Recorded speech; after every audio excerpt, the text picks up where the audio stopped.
Refrigerator खोल के देखिए, कुछ बची हुई ब्रेड के पीसेस पड़े हैं, पड़े ही होंगे, तो उसको निकालिए और बना डालिए ये मैकपफ और मैकडॉनल्ड्स के किसी भी प्रोडक्ट से बढ़िया रेसिपी, बहुत इजीली बनने वाली, बहुत टेस्टी और क्विक रेसिपी, क्रिस्पी पफ, जिसमें आपको बहुत ही कम इंग्रेडिएंट्स की ज़रूरत पड़ेगी।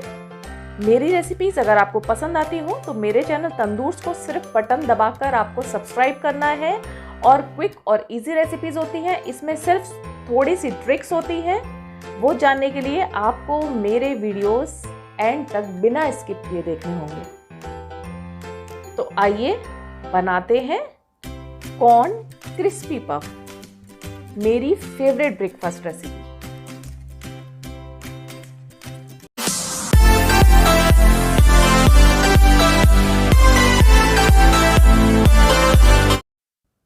फ्रेंड्स, ऐसे ही अगर आप बढ़िया बढ़िया रेसिपीज देखना चाहते हैं तो सिर्फ आपको एक काम करना है, फ्री में रेड बटन दबाकर मेरे चैनल तंदूर्स को सब्सक्राइब करना है और बेल आइकन को प्रेस करके ऑल कर देना है, ताकि मेरी आने वाली रेसिपीज के नोटिफिकेशन आपको तुरंत मिल सके।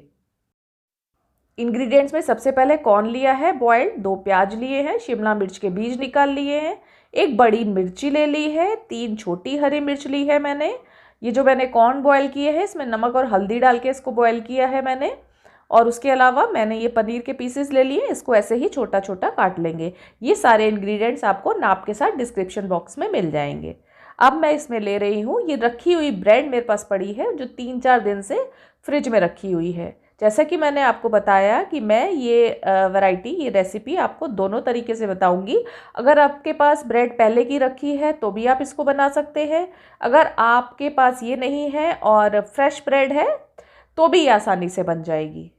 मैदे की ब्रेड मैंने ली है, आप चाहे तो मल्टीग्रेन भी यूज़ कर सकते हैं या आटा ब्रेड भी यूज़ कर सकते हैं। ब्रेड के किनारे अलग करने के बाद हम एक मशीन लेंगे, उसमें शिमला मिर्च पहले डालेंगे।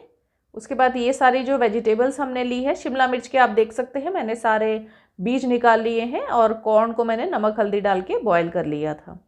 तो इसमें सारी वेजिटेबल्स डाल के, ये वेजिटेबल कटर है, इसको हम थोड़ी थोड़ी वेजिटेबल्स ऐड करने के बाद लास्ट में जब सारी वेजिटेबल्स इसमें हम ऐड कर लेंगे, इसको छोटा छोटा काट लेंगे, बिल्कुल छोटे छोटे पीसेस हो जाते हैं इस टाइप के।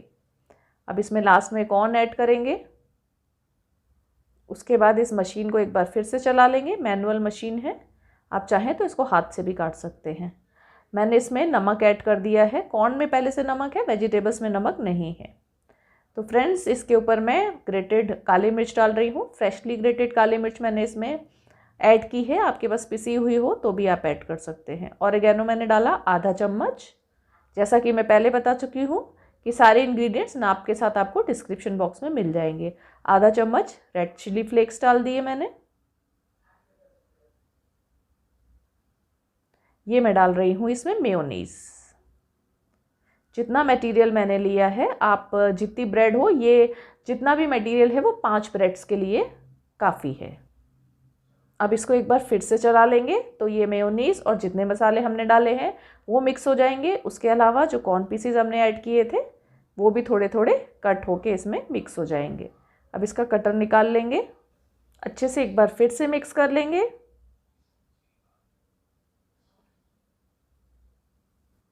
अब इसमें कटे हुए पनीर के पीसेस ऐड कर देंगे। फाइनली इसको मिक्स करेंगे अच्छे से।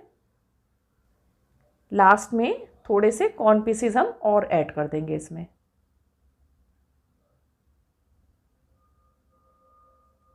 तो आपकी स्टफिंग बनकर बिल्कुल रेडी हो गई है। थोड़े से कॉर्न पीसेस हमने पहले डाले थे जो हाफ कट हो गए थे, और ऊपर से हमने थोड़े से और डाल दिए। तो अब हम ब्रेड को लेंगे, इसके ऊपर मैं शेजवान सॉस स्प्रेड कर रही हूँ। अगर आपके पास शेजवान सॉस अवेलेबल न हो तो आप रेड चिली सॉस भी यूज़ कर सकते हैं। उसके बाद मैं लूँगी चीज़ स्लाइसेस, ऐसे करके चीज़ स्लाइसेस लगाएंगे, फिर ये स्टफिंग लगाएंगे।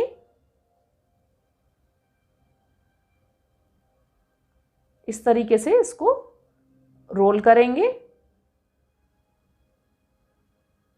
और ये टूथपिक की सहायता से इसको बंद कर देंगे। फ्रेंड्स, रखी हुई ब्रेड में हल्के से दरारें या क्रैक आए तो आप इससे घबराएं नहीं। जब ये ओटी में बनकर रेडी हो जाएगी तो आपको कोई भी क्रैक नज़र नहीं आएगा और ये इतनी क्रिस्पी और क्रंची बनेगी कि आपको खा के मज़ा आ जाएगा। इस तरीके से बनकर ये रेडी होगा। इसी तरीके से दूसरी ब्रेड भी हम प्रिपेयर कर लेंगे।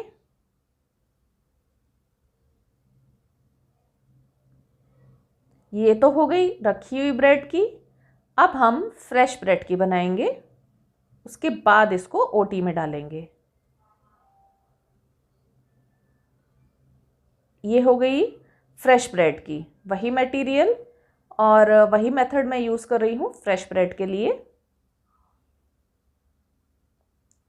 फ्रेश ब्रेड सॉफ्ट होती है, इसको भी आप इसी तरीके से बंद कर सकते हैं। बस इसमें और पहले वाली ब्रेड में सिर्फ आपको ये चेंज नज़र आएगा कि वो इस टाइप से आप जब बंद करेंगे तो थोड़ी सी फटेगी। ओटीजी में डालने से पहले इस पर हम नॉर्मल वेजिटेबल ऑयल लगा देंगे। आप चाहें तो इसमें मेल्टेड बटर भी यूज़ कर सकते हैं। इस तरीके से बना के रख लेंगे। सारे पीसेस को पहले प्रिपेयर करेंगे, उसके बाद हम अवन को प्रीहीट करेंगे। उसका टेम्परेचर रखेंगे 180 डिग्री सेंटीग्रेड। इसको आप फ्रेश ब्रेड से बनाएं या रखी हुई ब्रेड से बनाएं, आपको सेम ही टेस्ट मिलेगा। ओटी में आप इसको रखेंगे 8 से 10 मिनट तक 180 डिग्री सेंटीग्रेड टेम्परेचर पे। इसको बीच बीच में पलटते रहना है और लास्ट में जब ये चीज़ पूरी तरीके से मेल्ट हो जाए तब आप इसको टूथपिक की सहायता से बाहर निकालेंगे। उसके बाद धीरे से टूथपिक्स को रिमूव कर देंगे।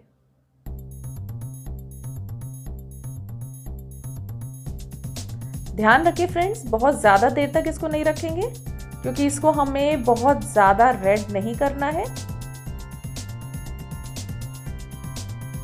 ये देखिए बहुत ही बढ़िया ये बनती है। बिलीव मी, आप इसको एक बार बनाएंगे, इसको बार बार बनाना चाहेंगे क्योंकि ये बिना झंझट के फटाफट बनने वाली रेसिपी है और बहुत ही क्रंची और क्रिस्पी लगती है। आप एक बार अपने बच्चों को खिलाइए और मुझे ज़रूर बताइए कि ये रेसिपी आपके बच्चों को और बाकी फैमिली मेम्बर्स को कैसी लगी। अब हम इसको सर्व करेंगे। सर्व करने के लिए मैंने ली है tomato sauce. Fresh bread pieces को भी देख लेते हैं। ये देखिए, इससे टूथपिक रिमूव करने के बाद वैसे की वैसे हैं। ये 3 स्नैक्स तैयार हो गए। जैसा कि मैंने कहा था कि मटेरियल से आप 5 स्नैक्स बना सकते हैं। ऐसी ही न्यू रेसिपीज़ देखने के लिए जो बनाने में बहुत ही आसान हो, बहुत ही टेस्टी हो, आप मेरे चैनल से जुड़े रहिए। मेरे चैनल को रेड बटन दबाकर सिर्फ आपको सब्सक्राइब करना है। आपको मुश्किल से कुछ ही सेकंड्स लगेंगे। उसके अलावा बेल आइकन को प्रेस करके ऑल को क्लिक कर देना है ताकि जब भी मैं इस टाइप की रेसिपी आपके लिए लेके आऊँ तो आपको मेरी रेसिपीज़ के नोटिफिकेशन तुरंत मिल जाएं। अगर आपको मेरा वीडियो पसंद आया हो तो एक लाइक दें, मेरे चैनल तंदूर्स को सब्सक्राइब करें और बेल आइकन को प्रेस कर दें। अब हम मिलेंगे अगले एपिसोड में एक बढ़िया सी टेस्टी सी बिल्कुल ही नहीं, बिल्कुल इनोवेटिव वैरायटी के साथ। तो फ्रेंड्स, तब तक के लिए goodbye. Thanks for watching.